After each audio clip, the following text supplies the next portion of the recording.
How's it going, guys? In this video we're going to go over solving problems that have molarity, volume, and mass as variables and kind of how to manipulate those in order to find the correct answers. Obviously, if you've made it to general chemistry, you're probably familiar with volume and mass, but molarity might be a new one. Let's just go over that real quick.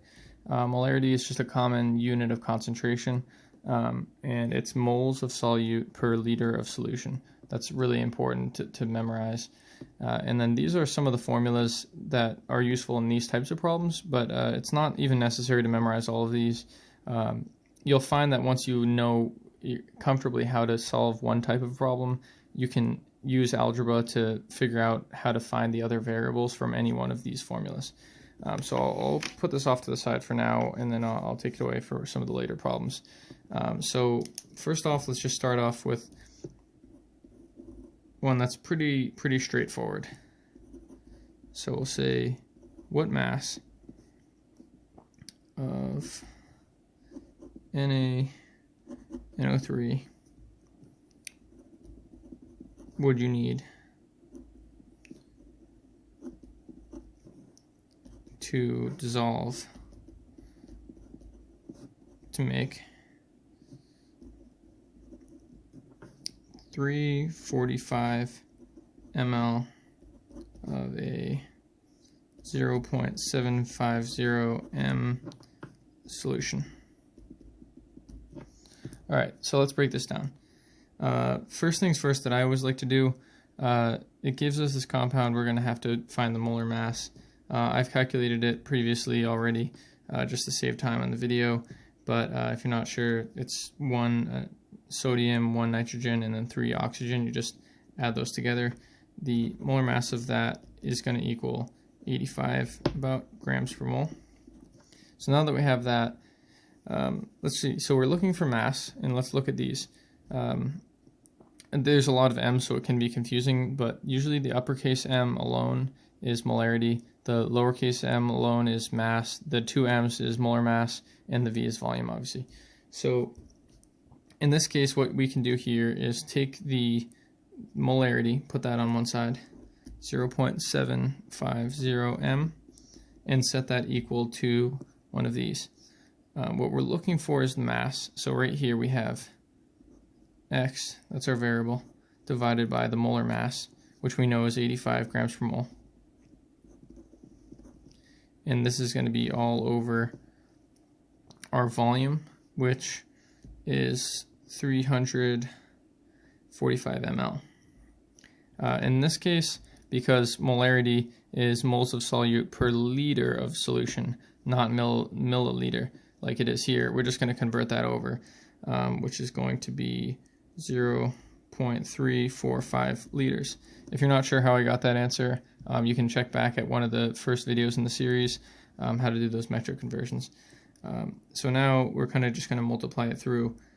First off, we can just 345, multiply on both sides. Then we're going to get 0.25875 equals x over 85 grams.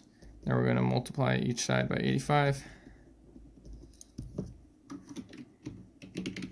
Just doing my calculations off the side because I don't have my calculator today. I'm using the computer. We have, basically we're going to have x is equal to 21.99375. We're going to round that up to, we're going to need a mass of 22 grams of NaNO3. So another cool way you can kind of rework the same problem, and this is kind of one of the more rare ones. I'll say it's number 2, but it's kind of like number 1B, and this is number 1A, you could say.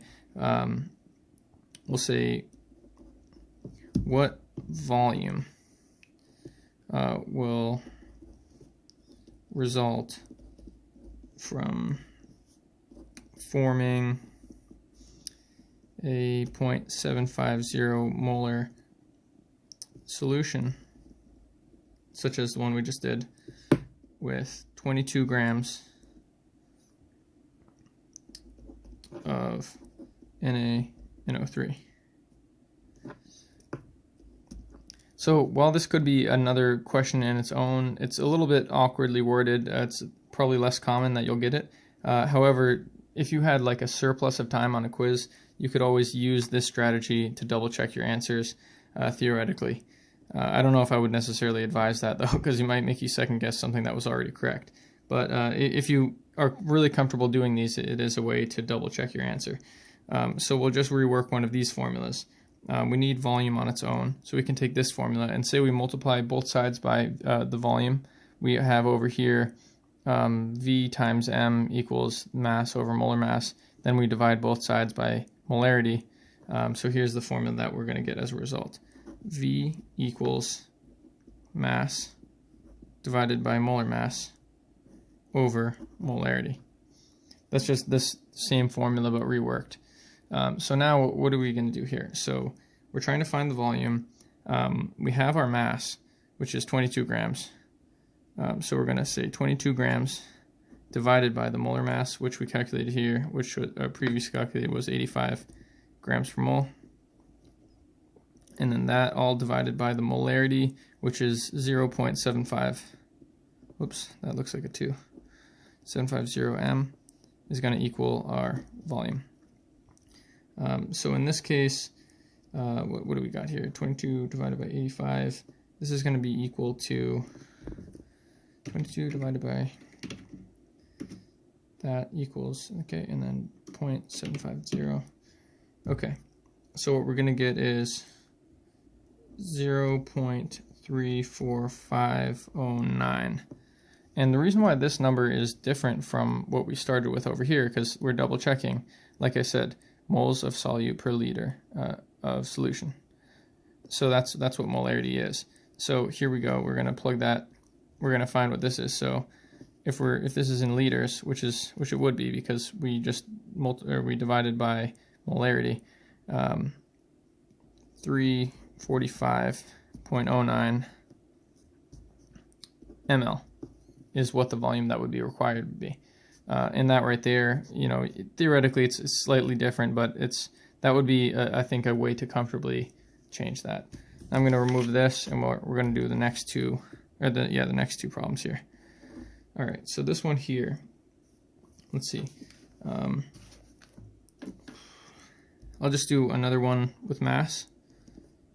What mass of, we'll say, CuSO4 this time,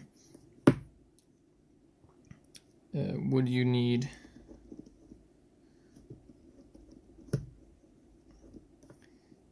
to make 750 ml of a 0.100 molar solution. We're going to kind of keep the numbers pretty simple here. Really all we're going to do is take one of those previous formulas, if you remember it, the one that starts with mass, because we're looking for mass. Mass equals molarity times molar mass times volume. We're going to just plug those numbers in. So mass is going to equal the 0.100 m times the molar mass of CuSO4, which I had previously calculated to 159.61. We'll just round that up to 160.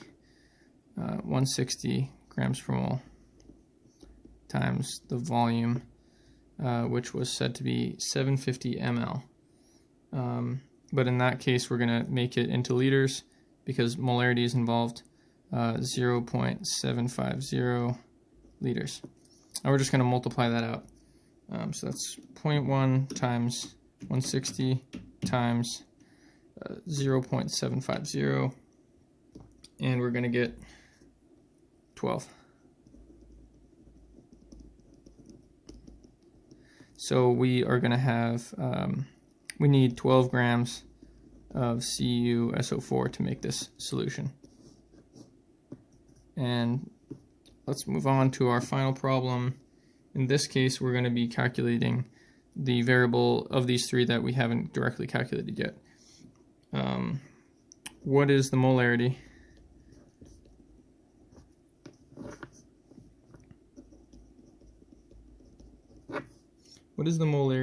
of, we'll use that same element, CuSO4,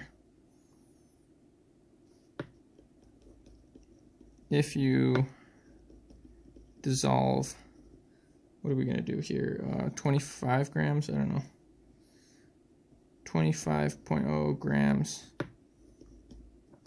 of CuSO4 in 750 ml of water, the universal solvent there. So what is the molarity of CuSO4 if you dissolve? It should be, what is the molarity of the solution if you dissolve 25 grams of CuSO4? I'll just throw that in. Okay, cool. So what are we looking for? We're looking for molarity. In this case, we're going to take the mole, so we're going to have molarity is equal to the grams. Oh, I'm sorry. So yeah, well, the mass, the grams. I'll say mass in grams over the molar mass of CuSO4 all over the volume, which is going to have to be in liters. All right, so here we go. We have molarity is equal to 25 grams over our molar mass, which we said was 160 grams per mole, over our volume, which was 750 ml, which is 0.750 liters. And now we're just going to divide that through. So is that 25 divided by 160 divided by 0.750, and we're going to get our molarity is 0.209. So this is the resulting molarity of that solution. So we took it through a few different ways, a couple different variables there, and here's just the kind of that definition again, really drive that home. Moles of solute per liter of solution. Definitely don't want to mix that up, because you'll be off by 3 decimal places if you multiplied or the reverse, divided by ml instead of L in any of these solutions. And then just try to get comfortable with these formulas and moving them around algebraically in order to figure out a way to get to isolate whichever of these that you're looking for. Okay, great. Hopefully this helps someone.